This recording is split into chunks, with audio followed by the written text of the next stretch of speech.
ஒரு அழகான மாலை நேரம். அந்த மாலை நேரத்தில் ஒரு அழகான பூங்கா இருக்கு. அந்த பூங்கா பக்கத்துல தெருவுல இருக்கும் ஒரு நாய் அங்க அமர்ந்திருக்கு. அந்த பூங்காவை நோக்கி ஒரு கார் ஒண்ணு வந்துகிட்டு இருக்கு.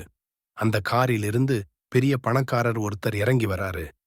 அவர் கையிலே ஒரு அழகான வளர்ப்பு நாய் ஒண்ணு இருக்கு. அந்த நாய கூட்டிக்கிட்டு அவர் வாக்கிங் போறாரு. அந்த பார்க்க சுத்தி வாக்கிங் போறாரு. அந்த நாயும் கூட போகுது. இதை பார்த்துக்கிட்டு இருக்கிறது அந்த தெருவில் இருக்கும் ஒரு நாய். இந்த மாதிரி 2 நாளா அந்த தெருவுல இருக்கிற நாய், இந்த பணக்காரர் கூட வர நாய் பார்த்து கொண்டே இருக்கு. ஒரு நாள் அந்த பணக்காரரும் அந்த நாயும் வராமல் இருக்கு. அந்த உங்க பக்கம் இதே தெருவுல இருக்கும் நாய் பாக்குது.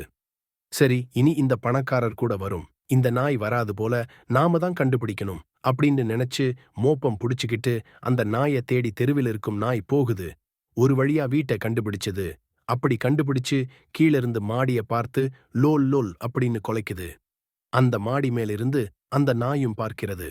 அது பார்த்து ஆச்சரியமா, "நீ எப்படி இங்க வந்த?" அப்படின்னு கேட்க, அதற்கு மாடியில் இருக்கும் நாய், "நான் வரமாட்டேன்."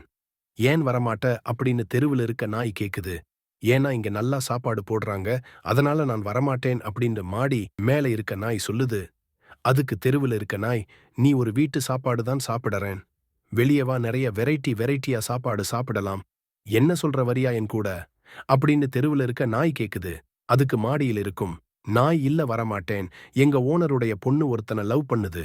அதனால நேத்து எங்க ஓனருக்கும் அந்த பொண்ணுக்கும் ஒரே சண்டை. அந்த பெண்ணுடைய அப்பா அந்த பொண்ண பார்த்து, உன்னை இந்த நாய்க்கு கட்டி வச்சாலும் கட்டி வைப்பேனே தவிர அவனுக்கு கட்டி வைக்க மாட்டேன் அப்படின்னு சொன்னாரு. அதனால தான் நான் வரமாட்டேன் அப்படின்னு சொல்றேன்." இந்த கதையே இல்ல. முக்கியமான விஷயம் என்னன்னா, நாயா இருந்தாலும் தகுதியும் பணமும் இருந்தால்தான் மதிப்பு. அதுதான் இந்த கதைக்கு சொல்லும் ஒரு கருத்து. ஒரு தெருவுல இருக்கும் நாயை கூட ஒரு நாய் நம்பி வர முடியாத சூழ்நிலையில் இருக்கு.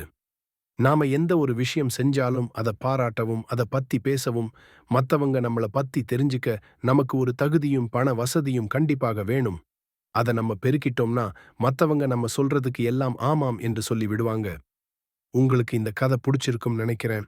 புடிச்சிருந்தா ஒரு லைக், ஷேர், சப்ஸ்கிரைப் பண்ணாதவங்க சப்ஸ்கிரைப் பண்ணிக்கோங்க. வேற ஒரு கதையில உங்கள நான் சந்திக்கிறேன். பாய்.